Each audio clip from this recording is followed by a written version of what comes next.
Hello दोस्तों, welcome to my YouTube channel Ayush tutorial. कैसे हो आप लोग सब? उम्मीद करता हूँ अच्छे ही होंगे। और अगर अच्छे नहीं भी हो तो एजी सर के साथ अगर आप पढ़ाई करोगे तो हमेशा अपने आप को अच्छा ही महसूस करोगे। तो 30 डेज के इस हमारे क्लास 9 के लेक्चर्स में हम पहले दिन में ग्रेविटेशन चैप्टर को स्टार्ट कर रहे हैं। 2 चैप्टर हमारे कंप्लीट हो चुके हैं, मोशन और जो एक और चैप्टर है force and laws of motion, वो आयुष ट्यूटोरियल पेज पर जाकर आयुष ट्यूटोरियल सनावद यूट्यूब पर आप सर्च करोगे, आपको मिल जाएगा वहां पर आयुष ट्यूटोरियल पेज। वहां पर आपको प्लेलिस्ट पर जाओगे तो मोशन और force and laws of motion chapter के आपको वहां पर सॉल्यूशन मिल जाएंगे और सारे न्यूमेरिकल्स मिल जाएंगे और वहां पर कॉन्सेप्ट क्वेश्चन मिल जाएंगे और कैसे तरीका वहां पर सरल तरीके से समझा है वो भी आपको वहां पर मिल जाएगा। तो कुल मिला के पूरा दोनों चैप्टर वहां पर एक एक चीज वहां पर अपलोड कर दी है। आपको खाली वहां पर जाना है और उस वीडियोस को देखना है, तो ही आपको एजी सर की गाड़ी में बैठोगे तो ज्यादा मजा आएगा। तो आज हम क्या करेंगे दोस्तों, आज हम ग्रेविटेशनल फोर्स क्या होता है, सेंट्रीपिटल फोर्स क्या होता है, सेंट्रीफ्यूगल फोर्स क्या होता है और यूनिवर्सल लॉ ऑफ ग्रेविटेशन क्या होता है उसकी स्टडी करेंगे। तो चलिए हम हमारा चैप्टर जो नया है वो स्टार्ट करते हैं। तो पहले दिन में हमारा जो चैप्टर है उसका नाम है ग्रेविटेशन। अब ये ग्रेविटेशन होता क्या है, ग्रेविटेशन फोर्स होता क्या है? तो ग्रेविटेशन फोर्स एक ऐसा फोर्स होता है जो दो ऑब्जेक्ट के बीच में लगता है और वो हमेशा कह सकते हैं हम कि पुलिंग फोर्स रहता है, मतलब पुल करता है। दोनों ऑब्जेक्ट अपने आप को अपनी तरफ खींचते हैं, मतलब वहां पर अट्रैक्शन का फोर्स होता है। मतलब कहने का मतलब यह है कि gravitational force is the force in the universe where all the object which are present in the universe are attract each other, और अपने आप को अट्रैक्ट कर रहे हैं और या फिर कह सकते हैं एक दूसरे को पुल कर रहे हैं, अपनी तरफ खींच रहे हैं। और जो खींचने में वहां पर जो फोर्स लग रहा है उसी फोर्स को क्या बोलेंगे, ग्रेविटेशनल फोर्स बोलेंगे। So gravitational force is the force between two objects present in the universe. Any two objects present in the universe which they feel force of attraction, वहाँ पर attraction का force feel करेंगे और वहाँ पर pulling force भी वहाँ पर अपने का experience करेंगे। ठीक है, आगे बात समझ में? तो ग्रेविटेशनल अगर आपसे कोई पूछे कि ग्रेविटेशनल फोर्स क्या होता है, दो ऑब्जेक्ट के बीच में लगने वाला फोर्स होता है जो कि ऐसा फोर्स होता है जो अपने तरफ खींचने को कोशिश करता है। जैसे हम पृथ्वी पर खड़े हैं और हमारे ऊपर हमको रोज दिखता है सन मून, हमें रोज दिखते हैं, तो ये हमारे ऊपर गिरते क्यों नहीं है? क्योंकि भैया वहां पर कई सारे फोर्स रिस्पॉन्सिबल होते हैं। तो ग्रेविटेशनल फोर्स तो क्या कर रहा है, अपनी तरफ खींचने की कोशिश कर रहा है, पर फिर भी अपने ऊपर गिर रहा है क्या? नहीं गिर रहा है। या फिर कह सकते हैं जितने भी प्लेनेट्स है वो क्या कर रहा है भैया, वो सन के अराउंड रिवॉल्व कर रहे हैं, वो सन के अराउंड रिवॉल्व कर रहे हैं।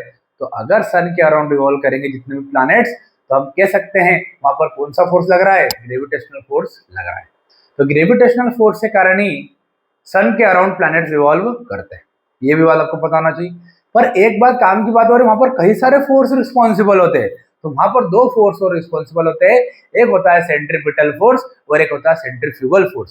तो जल्दी हम एक एक मिनट में दोनों देख लेते हैं, डिस्कस कर लेते हैं। एक होता है सेंट्रीपिटल फोर्स, ये कैसा फोर्स होता है? सपोज किया अगर कोई ऑब्जेक्ट सर्कल में रिवॉल्व कर रहा है, ये इस ऑब्जेक्ट का मास है, किसी वेलोसिटी से रिवॉल्व कर रहा है, तो इस ऑब्जेक्ट को अंदर की तरफ एक फोर्स लगेगा और उसी फोर्स को बोलेंगे सेंट्रीपिटल फोर्स।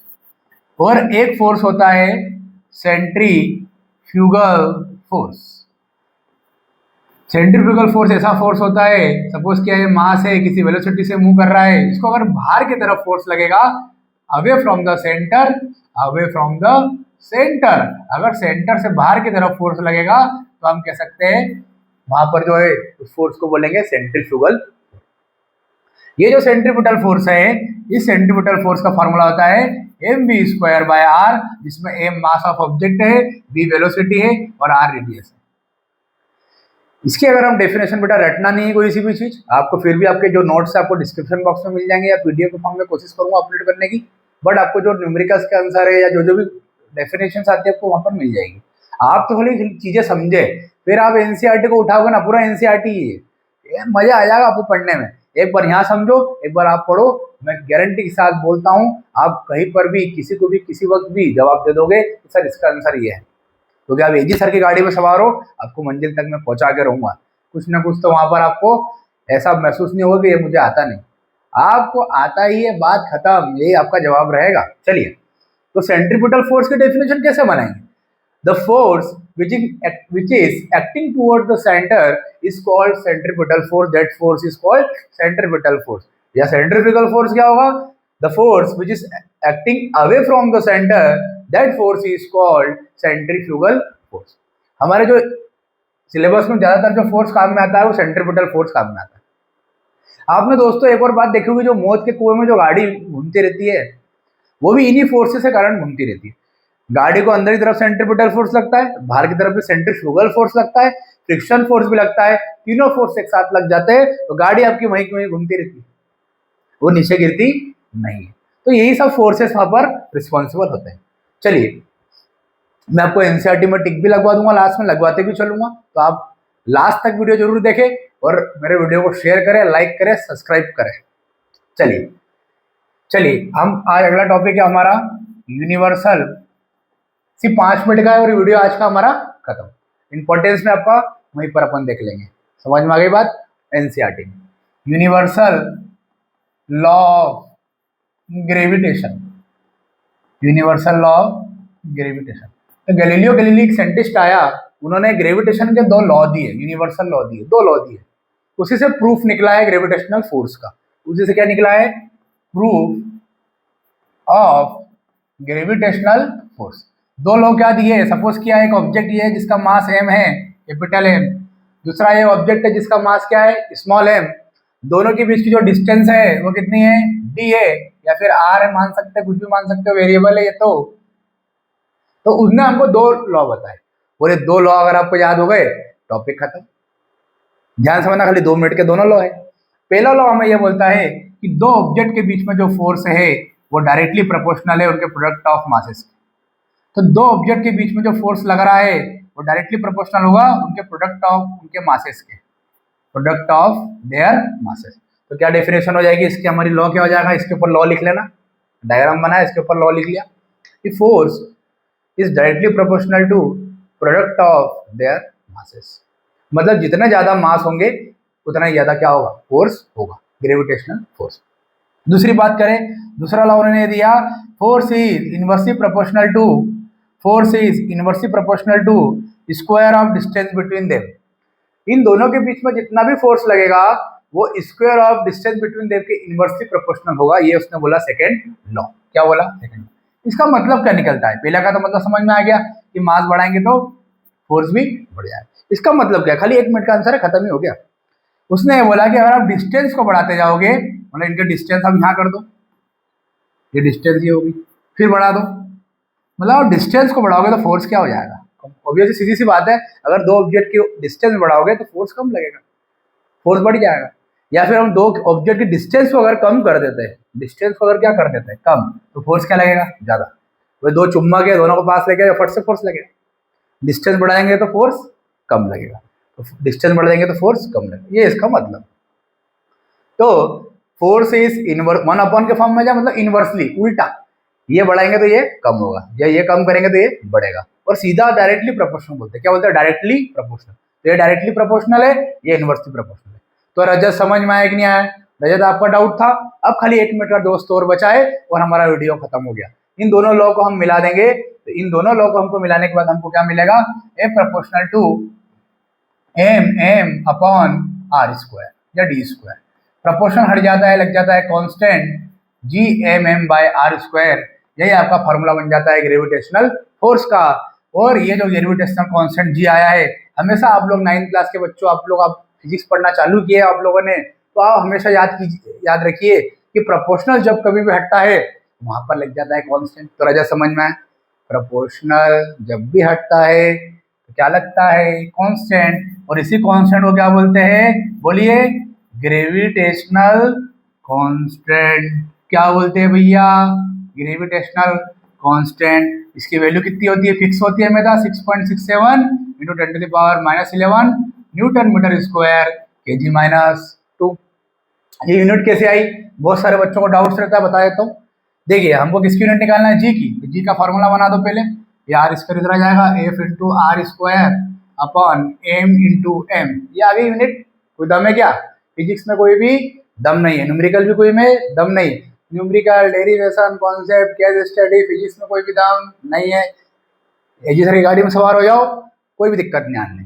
फोर्स की यूनिट कितनी होती है, न्यूटन। डिस्टेंस की यूनिट मीटर स्क्वायर, दो बार है मीटर, मीटर कितना हो जाएगा, मीटर स्क्वायर। केजी, मास का केजी, फिर मास का केजी, कितना हो जाएगा, केजी स्क्वायर हो जाएगा। ये आ गया न्यूटन मीटर स्क्वायर, ऊपर चले जाएगा तो क्या हो जाएगा, newton metre square KG minus. तो यही आपका यूनिवर्सल लॉ ऑफ ग्रेविटेशन। आगे बात समझ में। तो आज हमने 3 चीजें पढ़ी है, अब नोट डाउन कर ले। ग्रेविटेशनल फोर्स क्या होता है, ग्रेविटेशन क्या होता है, सेंट्रीपिटल फोर्स क्या होता है, सेंट्रीफ्यूगल फोर्स क्या होता है। उसके बाद हमने और देखा यूनिवर्सल लॉ ऑफ ग्रेविटेशन का प्रूफ, और उसके बाद हमने देखी उसकी यूनिट भी कैसे आती है। और ये वैल्यू आप लोग याद रखें, ये कैपिटल जी को बोलते हैं ग्रेविटेशनल कांस्टेंट। बच्चे बहुत कंफ्यूज होते हैं, ये अलग है जी और स्मॉल जी अलग है, इसको बोलते हैं हम ग्रेविटी। क्या बोलते हैं, ग्रेविटी। इसकी वैल्यू कितनी होती है, 9.8 मीटर पर सेकेंड स्क्वायर। इसका भी हम प्रूफ आगे आने वाले वीडियोस में देखेंगे। बदले में बस आप लाइक करें, सब्सक्राइब करें और शेयर करें।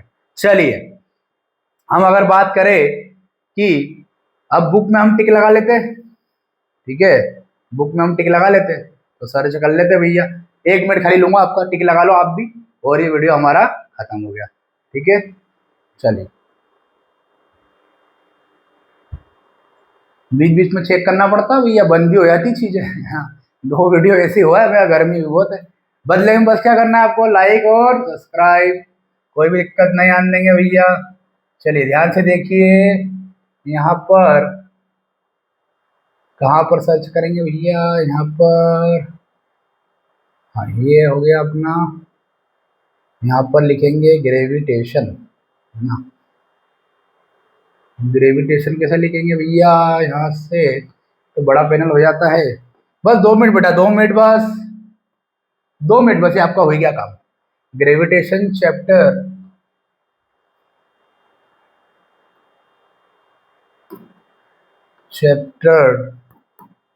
पीडीएफ। भाई बहुत सारे बच्चे बोलते हैं सर मुझे, हमको एनसीईआरटी ओपन करके बता दीजिए कहाँ से कहाँ तक पढ़ना है, क्या पढ़ना है, थोड़ा और हमको अच्छा लगेगा। उनके लिए ध्यान से देखिए, ये